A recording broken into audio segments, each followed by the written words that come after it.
The year was 1972. The Godfather was released in theaters, Trekkies attended the first ever Star Trek fan convention, Pong became the first successful video game, the VW Beetle ruled the road, and gas was 36 cents per gallon. 1972 is also the year that the IGGA was formed. Fast forward to 2022, as the IGGA celebrates 50 years of leading the way in the development of optimized pavement surfaces. As we celebrate our anniversary, we'd like to take you back through the years, decade by decade, to see where we've been and just how far we've come. Modern grooving was developed in the 1950s, and grinding was developed in the 1960s.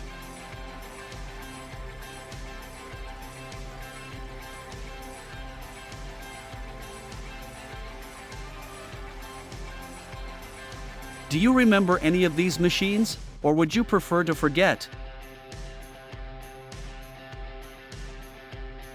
It's not just roads, bridges, and runways that benefit from diamond grinding. Along the way, our members have diamond ground the Disney monorail, speedways, and dam spillways.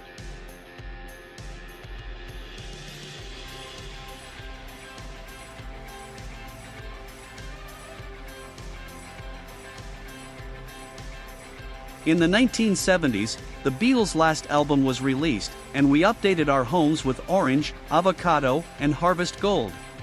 But our real focus was on a long time ago, in a galaxy far, far away. On June 26, 1972, representatives from 7 companies met in Lakewood, California, the first meeting of what was to become the IGGA. 9 companies were charter members. Lester Kuzmic, who envisioned an organization that could advance the collective interest of contractor members, was the inspiration and driving force for the IGGA's inception. The IGGA came into legal existence as a non-profit corporation when its articles of incorporation were approved by the state of California on February 21, 1973. 1973 also marked the addition of Joseph Kurtz to the IGGA board of directors, a role he would repeat many times over. Kurtz eventually served as the IGGA's executive director. By 1975, key DOT members expressed interest in concrete pavement, but only if they could access greater support for maintenance needs. In response, IGGA and the American Concrete Pavement Association held a summit in Georgia, a move credited by many as the saving of the concrete paving industry. Along the way, we developed real camaraderie.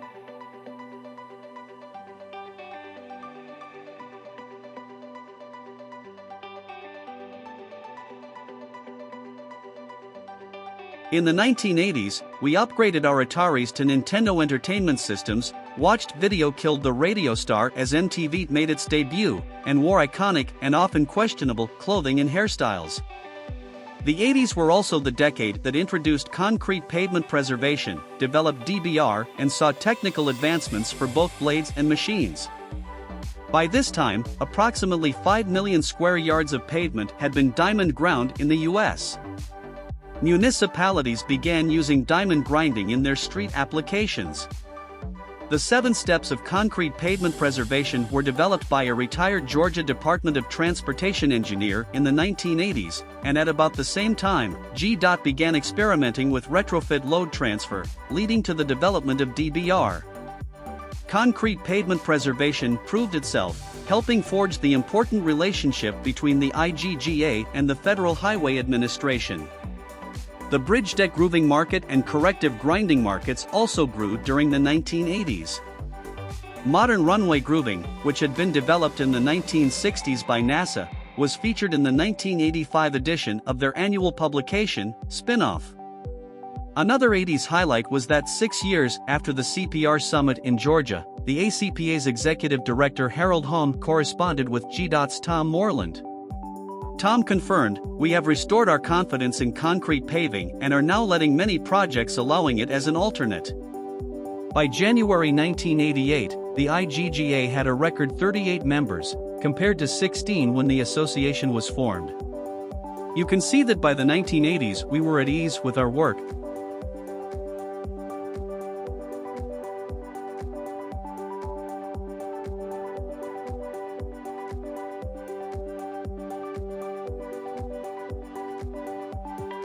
In the 1990s, we ate supersized fries and watched Friends on TV. The internet arrived, improving communication but creating a dependence on computers that was embodied by the Y2K scare at the end of the decade. In our industry, grinding had proven effective as a way of initially eliminating roughness, but to stay competitive we needed to address the underlying conditions that cause faulting. Therefore, the rollout of DBR was a major milestone for the 1990s. NASA again acknowledged the industry, inducting safety grooving into the U.S. Space Technology Hall of Fame.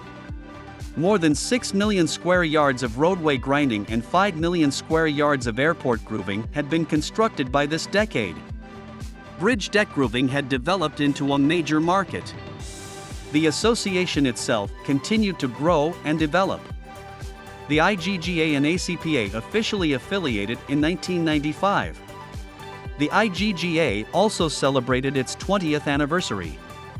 In 1998, federal funding encouraged the use of preventative treatments early in a pavement's life. The IGGA aligned with the asphalt industry to promote the concept nationally. Today, 25 years later, CPP accounts for more than 80% of the grinding market. We continued to expand our efforts internationally.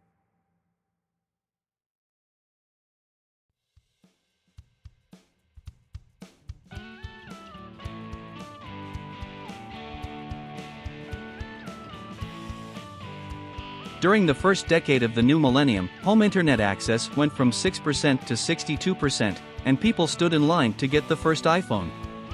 We listened to all the digital music we wanted while on the go, and came home to our Nintendo Wiis and reality TV. For the IGGA, the 2000s were about addressing the hot-button issue of tire and pavement noise. To keep the concrete pavement market competitive, the IGGA, in collaboration with the ACPA, PCA, Purdue University, and the Minnesota Department of Transportation, developed the Next Generation Concrete Surface, or NGCS, which has proven to be one of the quietest concrete surfaces ever developed. With the environment in mind, a new process called buried treasure was developed where aging asphalt overlay is removed from otherwise structurally sound concrete pavement. Concrete pavement preservation and diamond grinding are key to the pavement's repair. As an organization, we were in full swing, with a well-developed tradition of annual meetings and awards programs.